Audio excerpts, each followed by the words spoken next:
Hello, everyone, and welcome to this episode of From Page to Stage. I'm your host, Wendy Corner, and this podcast is for you if you're an entrepreneur. Page, stage, entrepreneur, they go together because as an entrepreneur, you may have a solo book out, you may have a contributory chapter in a book, you may have a blog, but I can guarantee you're on socials, aren't you? What's that if it's not published work? Okay, that's the author bit, that's the page bit. What about the stage? Now, you may well be somebody who goes with the thought of public speaking. It doesn't have to be the raised platform with the microphone.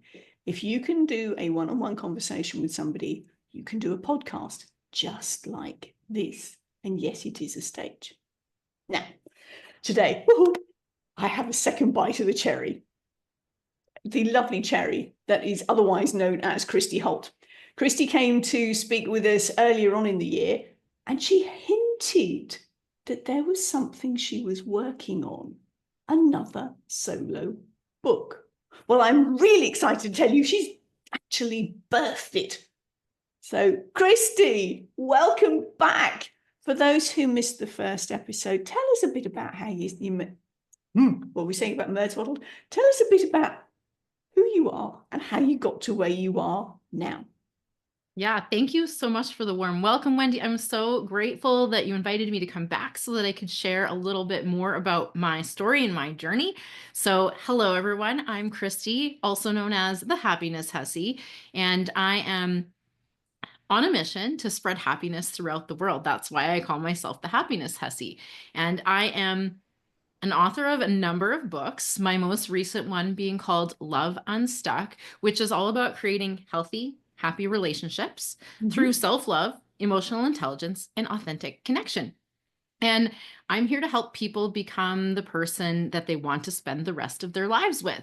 Rather than spending all that time looking for happiness outside of yourself, I'm going to show you back to you.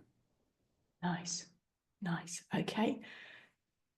That's where we're at with this book. But for those people who don't know much about you, how have you got to here? Yeah, well, let me just paint a little picture. So, that woman who's looking at her husband across the dinner table and she's just thinking, is this it? Right? She's doing everything right on paper. She's got the perfect home, the picket fence. She's doing well at work, boss babe. Everything's running smoothly. She's really, got it all together on paper, but deep down inside, she's wondering, isn't there something more for me? And if this sounds like you, you're not alone, because this was me. I was having it all together on paper and falling apart inside. And so when I was in my relationship with my ex, I was not happy. I spent a lot of time complaining and blaming and pointing fingers, and that's not helpful. And I also just spent a lot of time wishing, hoping, wanting for things to change. And eventually I realized that that was keeping me stuck in the wishing and the hoping and the wanting rather than the having and the being. And so at one point I had this aha moment like, holy shit, it's me. I'm the common denominator in every single one of the things that I'm struggling with. And I was the common solution. And so I decided to choose myself. I decided to give myself permission to just go first, to love myself first, to accept myself first, to decide what I wanted and what would make me truly happy. So in essence, I decided to answer that call to something more. And I have turned my mess into my message. And I might have shared that on our last conversation because I do speak about that a lot. We often think that what we're going through is just a terrible mess. But there is always a gift on the flip side, which is that you can transform and transmute that mess into wisdom.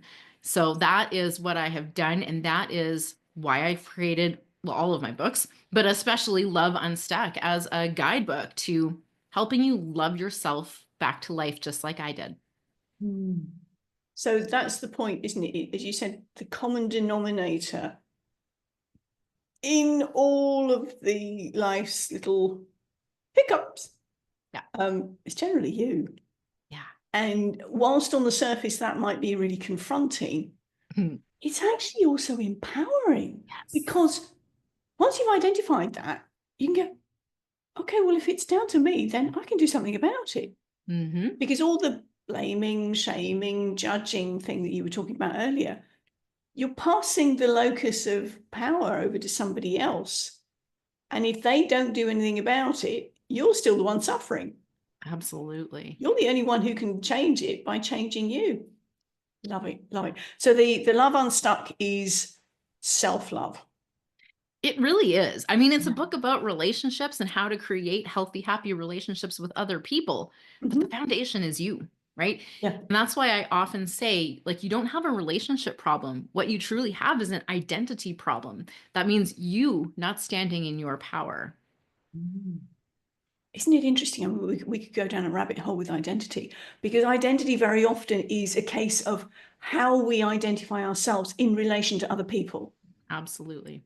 So wife, mother, son, daughter, I mean, obviously daughter, because we're talking about women. But all of those identities are in relation to other people. And then you get to the existential question, well, who am I? Yeah. And that's part of my journey too, because when I was in my past relationship, I like to say I was struggling with what I call very lovingly just a momitis, which was to say I forgot who Christy was, right? I knew who I was with all of those labels, right? The wife, the mother, the homemaker. I had my own business. I had a lot of other things going on. I was a daughter, all of those things like you mentioned. And yet it still felt empty to me. It felt like the labels were very limiting and not at all expressive of who I truly was. And so on this journey to discover, well, like who the hell is Christy? I discovered essentially that I am love. That to me, when I stripped away all of the labels, the only thing that I could see that was left was love. And you might, resonate with a slightly different word than love. But to me, that's the energy of our divine human existence. And so, yeah, that's what I discovered, that I am love. I'm going to get you to say that again, slowly and deliberately, so that we can really feel into that phrase. Yeah. And you can go ahead and claim this for yourself too. You can repeat after me and say, I am love. Love. And so are you, right? We all are. And I think, this back to this identity piece, it's not about becoming someone else. It's about being your whole self, magnificent human that you are, without worrying that you're too much, without worrying that you're not enough, right? Which sometimes simultaneously happen. And just claiming your space here on planet Earth as the one and only you. Right? There's literally not one other you in almost 8.2 billion human beings.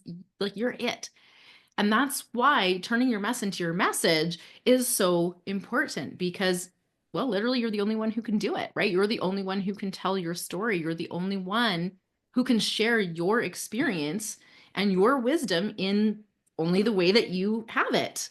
And so that is such an amazing gift when you are able to move through the mess. And mess is still in the message, right? It's not like we're erasing it or forgetting it. It's actually right in there. But now we're using it from a place of empowerment so that we can now gift other people with the wisdom that we have picked up along the way. I mean, when I'm getting the speakers that I work with, we're looking at their origin stories, because a lot of them have been through some traumatic stuff. Yeah. They've been through the messy, and they go, I don't want to speak about that. It was really hard. Yeah. I get that. And what I'm asking you to do is tell the story not from the wound, but from the scar. And there's a way of doing this. I mean, when you get up on stage, this is not your opportunity for therapy. Right. So this is where I work with the speakers first to make sure that they have done the inner work. They've got past that bit, if you like. The surgeon's been in there and stitched it up. They've got the wisdom. And then from the scar, the scar could still be fairly raw, but it's not open gaping and oozing. Yeah. Because no audience wants that emotional dump. Yeah. So yeah, that point of coming from the wisdom of what you've been through. And there is always some wisdom, however messy it feels at the time. Yeah. Oh. And I call it your messy fucking beautiful adventure, right? Or, a messy fucking beautiful life, because it is both of those things. Nothing Yes. in this human experience is so simple, where it's complex. And so it's messy and it's beautiful.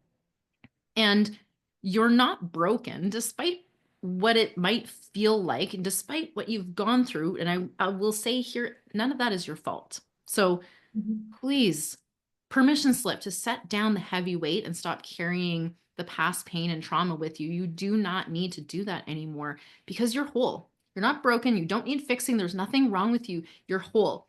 And you always have been. But humans can be forgetful. So we can often forget that we're not whole. We can operate from this space of needing to be fixed, or needing to stay on a hamster wheel of healing, or even like personal growth and personal improvement. Those things can keep us trapped in a cycle of not enough, right?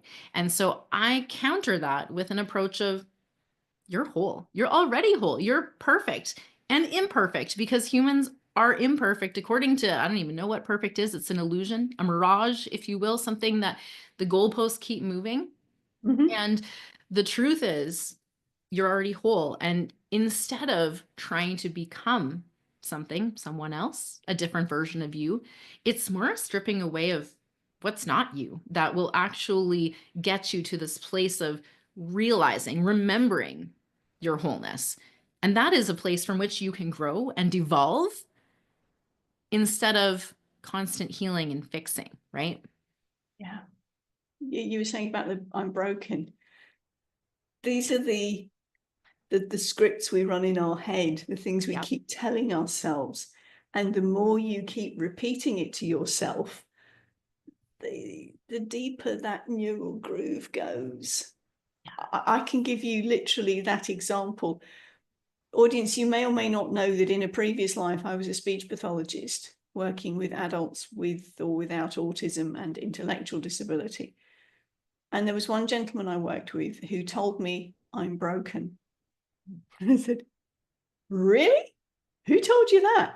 I've had that said to me all through school, as in primary school, secondary school.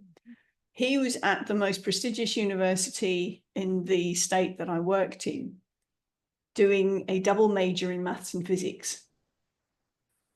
I said to him, you are speaking well over my head. I haven't a clue what you're talking about. Yeah. What do you mean?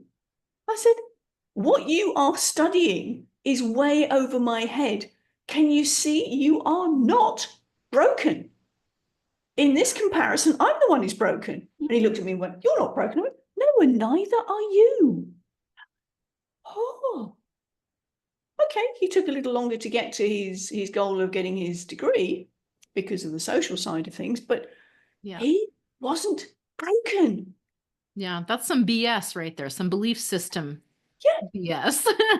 Exactly. Yeah. And we were reflecting together how the school system, and it doesn't matter where in the world you are, the school system points out what you're not good at. It does. We're conditioned our whole lives to fit inside of boxes. Yes. In an attempt to gain acceptance and validation. Yes. It is like we're intended to fit in, which is nonsense, because how can you fit in? You're one in 8.2 billion. You weren't meant to fit in. Fitting in is like contorting yourself to make someone else like you, to be like the rest. And the truth is, what really sits underneath that desire to fit in, that desire for longing and validation, or that longing for validation and acceptance, is a longing to belong, to be accepted as you are. And this is the tricky bit because we've been conditioned to be the good girl, to be nice, to show up. And, especially women are not supposed to be angry. We're supposed to be very cordial. We're supposed to be nice, pleasing, and agreeable. Right. And so we take this good girl conditioning and we become people pleasers. Yes. Right. So we're bending over backwards, trying to make everyone else happy. All the while, we're abandoning ourselves. And I share this with you because this is my journey through people pleasing, through perfection, through trying to manage other people's experiences. Yes. And completely abandoning myself in the process. And, it's a really magical thing that we often miss, that you cannot be seen and loved and accepted and heard if you are not putting yourself out there as your authentic expression, right? You can't be seen for who you truly are if you're hiding away. You won't be heard if you're not letting your authentic voice and expression come out. And you will not receive that unconditional love and acceptance that you are oh so worthy of. Yes. Unless you present your authentic self. And the truth is, that's actually also the pathway to happiness, right? My podcast is called Create Your Happy, and it's all about, creating happiness. It's not something you seek and find out there in the world. It's something that comes from within you, right? That's by coming into the present moment and being happy now, because we only have now. And in 10 minutes, it'll be now then, right? And so if we can't master being happy now, it's not going to happen. We're going to be endlessly pursuing future moments of happiness that never arrive. And so I want to help people break free of that awful pattern of feeling stuck and really experience that unconditional love and acceptance that they desire. And guess what? It begins with unconditionally loving and accepting yourself. This is not a surprise. I know you didn't hear, weren't surprised by that coming.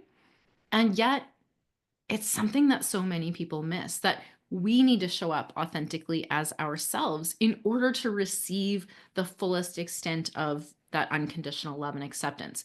Otherwise, if we're wearing masks and we're kind of pretending, there's going to be a part of us that's like, if they only knew about this thing that I've been hiding, right, then they might not feel the same way. And so we end up blocking ourselves from receiving the love, and we end up blocking ourselves from creating the experiences that would make us truly happy.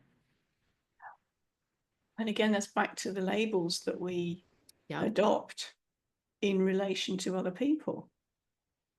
As you were talking about that, my mind was going particularly to mums who spend so much of their time, their energy pouring themselves into their children. Yeah. And at the school gate, you introduce yourself as so-and-so's mum. Mm-hmm. No, actually, my name's Wendy. Yeah. Oh, but whose mum are you? Yeah. That's why I call just a momitis, because I knew when my kids were little, I was not really my own person. I was my kid's mom. In many people's phone contacts, I was literally just so-and-so's mom, right? Whichever kid it was. And that definitely leaves you feeling like there's like, oh my God, there's got to be something more than just being just a mom. And just a mom, first of all, nobody's just a mom, because it is literally the most challenging,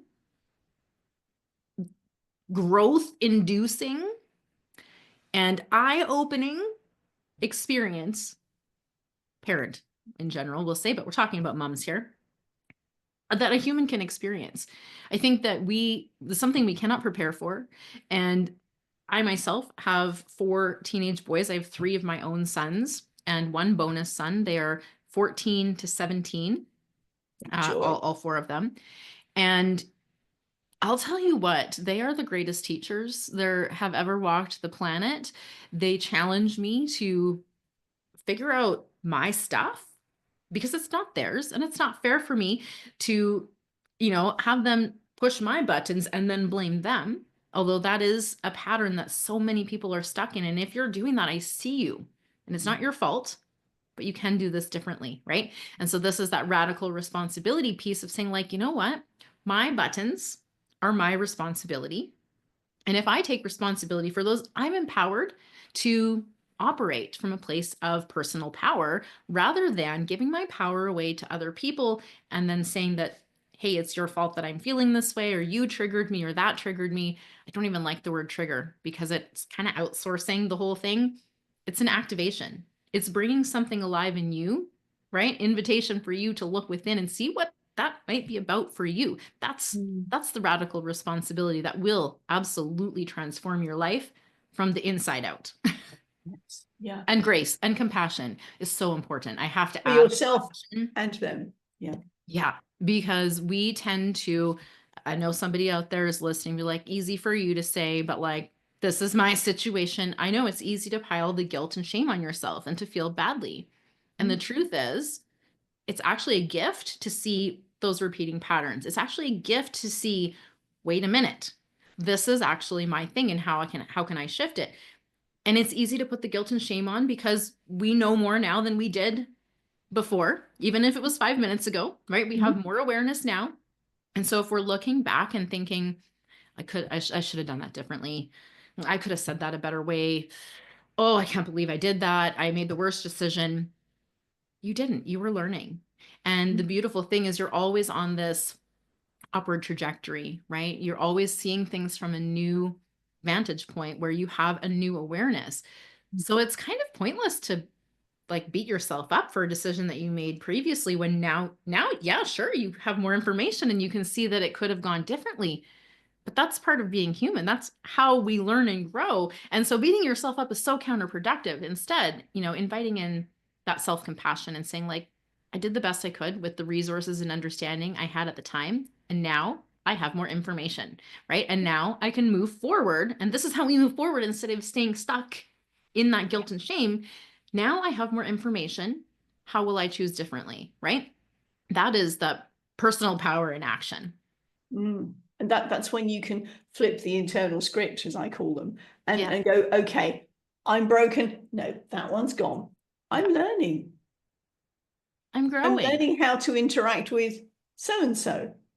Yeah. They may have traditionally pushed this button, but if I diffuse the bomb behind that button, Exactly. they can push again, but they ain't going to get the same result. Yeah. Yeah. And that's a practice too. So, I invite people out there. They're like, I've been trying. I get it. I see you. It doesn't always happen with like the flick of a switch. When we talk about flip the script, some of them are they're really ruts in our neural pathways, Yes, right? absolutely. And so in order to get out of the rut, sometimes it's like a bit of off-roading, right? It's a bit of a rough trek to get out of those ruts, but it's worth it because you're worth it and you're worth having, and you deserve to have a happy life, one with fulfilling relationships, deep, genuine connections with yourself first, right? Because as within, so without. And that will then mirror out into your relationships. And that's why I say it's an identity thing. When you're solid with yourself first, when you love yourself first, you open up. And actually what you do is you can give from overflow, which actually returns to you in such a magical way, as opposed to, not being quite there and trying to receive love from other people, but not loving yourself. It's like a barricade. It's kind of, some of it will get through, and other people absolutely can love you. And that it's not that I'm not lovable. So don't misread my words there or mishear my words. But when you love yourself, it's magnified and you can receive to the fullest extent the love that other people are giving you, instead of questioning or doubting or minimizing or like maybe they don't really, right? All that doubt, self-doubt. Yeah. So that's where, you can really experience the full magnitude of love and step into, I am love. Oh, thank you. Thank you for sharing about this new book. When is the book coming out? It came out in November. So it is out and available, and the audiobook should hopefully be coming. Of course, life of an entrepreneur and life of mama of 4 boys and just life and the messy fucking beautiful adventure that it is. I got quite sick when I was recording the audiobook, and so I had to put it on hold, and I'm about halfway through. Right. But honestly, my voice has been not working to its fullest extent, and I just, like an audiobook, all of a sudden they'll be like, chapter 17, what happened? Who is somebody else reading this book? So I am partway through that project and can't wait to get back to it, because honestly, reading my own book feels like the truest expression of what I've written and the most pure way for me to share that. So getting my voice back in order, and hopefully in the new year, I'll have that audiobook available on Audible and whatnot as well. I know there are lots of auditory readers out there, and it is just the same as reading a book to listen to an audiobook. So props to you. And yeah, I'm looking forward to having that out just as soon as I have time and my voice continues to cooperate. Okay, audience, a couple of things to let you know. If you have a book and you are contemplating doing an audio version, Audible have very strict rules about the quality control of each different chapter.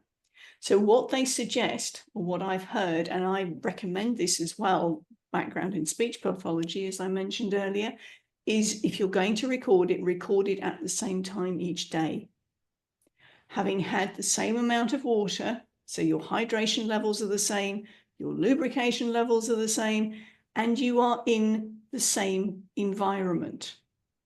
Now, if that means that you have to go into your closet, set up a little cubby tent with a blanket over you so that you have a good microphone and you're not getting any echo at all, so be it. Yeah. Depending on the length of your book, this may take a while. So don't expect it to be done all in a oneer. Yeah, it's funny. I absolutely underestimated how long it was going to take me to do this one. Yeah. It is probably going to be about 6 hours of finished audiobook, give or take, and probably going to take me a solid 30 or 40 hours to get it done. There's just a lot to it, right? And I use GarageBand to do all my editing and to adjust all of those things. Like you say, the Audible people, God love them. Their parameters are very specific. And so it's not just the recording, but the editing, and then also making sure that everything on the EQ is tweaked just so that it will get approved by Audible.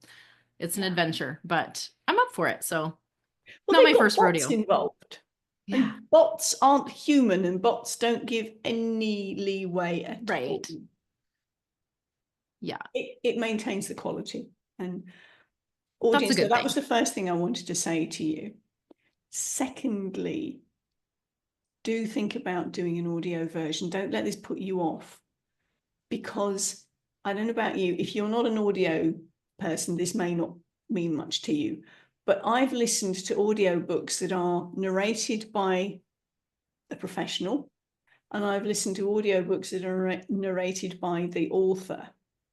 Oh, the difference. Unless the author is the awful at being able to speak out their own words. Some people, let's face it, are not good readers. They haven't actually been coached in how to read from a book, because it's not simply a case of reading the words. Because I don't know if you've experienced this, Christy, if you've ever had somebody cold call you, you can tell when they're reading from a script. For sure. Because it bypasses a particular part of the brain and you can hear it.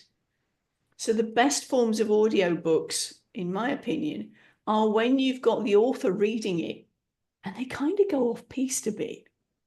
And they go, now, if you're following on in the book, what I'm about to say, a little extra, because I've just remembered X, Y, Z. And they give you a little bit extra. So just a note, if you're going to do an audio version, you can put in extra value. And the other thing I would say too about the audiobook is that by reading your work out loud, it will help you to figure out if you have any edits to be made in your book.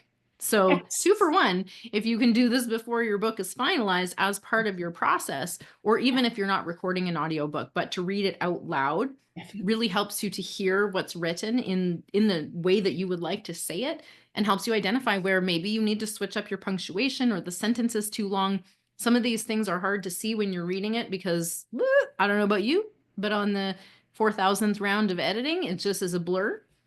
So reading it out loud can really help that process and really nail down any things that you've missed. And I'm still noticing, even though I did such a very thorough edit, that when I'm going through and reading it, I'm still noticing and picking up a couple of things that I missed. So it's a valuable process, whether you use it for an audiobook or just to help in the editing process. Yeah. It's good help. And actually on that front, it might be as well to also get somebody else to read it out loud, because you know what should be there. And sometimes you say what you think is there, which isn't always quite what is written. Yeah. Been there, done that. So yeah, audience, I'll tell you about something else when at a different time, but it's a very useful exercise to get somebody else in your hearing to read out loud your words too. Does it make sense? Yeah. Beautiful. Oh. So the book is now out. That was November 2024, because people will be looking at this in future years. When the audiobook comes out, audience, we have dynamic show notes, which means that when the audio is published, Christy will let me know. I will go back into the show notes and go, this is the link, it's come, it's here, go find it, go buy it, and share it with other people. And I will also do a social splash at that point as well. So, audience, if you have a book coming out, is podcasting part of your marketing strategy? If it's not, note to self, it really would be useful. Anyway, enough about that. You can DM me. So we've got the book out now. We've rewinding for those who didn't catch the first episode. And if you didn't, guys, go back and listen. The what prompted you to start writing in the first place? You know, Wendy, I knew that I was going to be a writer probably from a really young age. When I was in elementary school, I wrote, I will call them novels. They were short novels, you know, Babysitter's Club-esque novels. For anybody in my generation will kind of know what that means. For, you know, preteen girls, Nancy Drew type, you know, sleepover friends, that kind of genre. And I loved writing these stories. I had whole characters and whole lines of stories and all of these things. And then I became an accountant. And I might have shared about this in our last conversation too. I can't recall. I know anybody out there that's watching is like, what? An accountant? Yeah. No, I was heavy in the people pleasing. And my mom thought it would be a really good idea. I was good at math. I found accounting in high school very easy. And what the hell? Okay, sure. Yeah, that sounds, you know, you're supposed to grow up and you're supposed to get a good paying job. And so you find the husband and the, you know, white picket fence and the 2.5 kids and the dog and whatever else. I'm like, okay, yeah, I'll become an accountant. So I have a business degree. Check, check. Became a professional accountant. Check, check. Hated it. Was literally like sick on and off the entire time I was working as an accountant. Yeah. Then I had my kids. And immediately, the reality is, immediately when I held my first baby, I thought, I can't leave him with someone else. I can't go back to this job I hate, which I actually didn't fully realize how much I hated the job until after I left it. Like sometimes we can't see it when we're in it. But after I left, I was like, you know what? Like, no, that really wasn't working for me. That wasn't a good place for me. It wasn't being my fully expressed self. I was just going through the motions. And every morning when I woke up, I was anxious and overwhelmed and I dreaded the day. And honestly, that did carry into my unhappy marriage a little bit too. But I ended up not going back to that work. I did teach some accounting, teacher all the way along here. I'm also a piano teacher. So those are in my wheelhouse. Makes sense since I'm a mentor now. But, you know, that journey all shaped me into who I am now. And so I wouldn't trade it for the world. Even the divorce, both of them. I've been divorced twice. And that's, you can go listen to my podcast to hear a little bit more about both of my two divorces. Season 3, somewhere around episode 13 and 14, I believe, I shared about both of those. And so if you'd like to dive further into that story, you can do so over on my podcast, Create Your Happy. But links in the show notes, guys. But then, you know, when I had my kids, they were young, and I kind of was like, you know, as they started getting old enough for school, I started thinking like, what do I do now? And I'd had some nudges, like a message from, you know, God, source, universe, the divine, whatever, just this intuition, I'm gonna write a book someday. But I was like, but about what though? I mean, like I had written these childish books when I was a child, and that many people have told me to pull those out and do something with it. Maybe I will, maybe I won't, I don't know. But I had this sense I'm gonna write a book. I didn't know about what until a couple of summers ago when I honestly was frustrated with my social media marketing efforts and my business. And I was like, you know what? Fuck it. I'm going to just enjoy my summer. I'm going to lay on my deck and soak up the sun and just have a blast. And I'm not even going to worry about it. Like, not in like a negative way, but just like, I'm just going to let go, you know? And then almost immediately was like, and here's a whole book for you to write, which was my first book, which initially had a different title, but became Unstuck for Women because Amazon doesn't allow sweary titles to be advertised. So, spoiler alert, a little bit sweary. There's something like 0.1% curse words in the book, or 0.01 probably. There's a handful. People have problems with that sometimes, and that's okay because they're just not my people. There are a handful also of curse words, if you will, in Love Unstuck. So if that's offensive to you, it might not be your book, and that's absolutely okay. I don't use them ever in a negative way. I think that they add zhuzhing to a sentence that just is like not punchy enough. So that's my take on that. But yeah, I just knew I was going to write. And then from that first book, things snowballed and I created a companion journal. And then I created some really fun, sweary coloring books. They're sort of like coloring meditations. And I put together, co-published a collaborative book as well, in which I share my story. That's, see, I point to the wrong side. They're all mostly behind me here. Run for Your Life was the collab story in which I share about how I met my current partner, who's incredible, who has loved and accepted me for who I am and really given me space to witness the skills that I had, to witness my own growth through that divorce, to witness the innate abilities, honestly, that I have always had, but had forgotten and doubted and felt like I lost it along the way. They weren't lost, right? But I'm You got so stuck in the grateful mud. for him. It's Yeah. helped me to remember a little bit more who I am and really step into that. And he's my biggest cheerleader, which is amazing on days where, because I'm also human like all of you, where I'm not feeling like things are working or things aren't quite that messy part, right? Feeling It's that not messy all the part. unicorn and rainbows like on the front cover of your book. Yeah. It's not always. And truthfully, like life, it's not about trying to create this perfect life where nothing goes wrong. It's about learning how to navigate life so that when things go wrong, you can handle it with grace, right? With compassion, without beating yourself up, so that you can, instead of staying stuck in the muck, you can move forward. You can take that wisdom and you can make new choices and actually, operate from free will, right? That, I think, to me, that's what free will is, not autopilot living where you're responding out of your past traumas, or typically it's more reacting out of Yes. your past experiences, but instead being conscious and present in the moment, right here and now, and seeing what is in reality, what is before you, instead of arguing with it and saying it shouldn't be that way and I don't like it and that's not what I hoped would happen, which is oh so human. So if you've done that, believe you me, I do that still on the regular. And then I catch myself and I say, well, hold on a minute, because that's not my empowered self.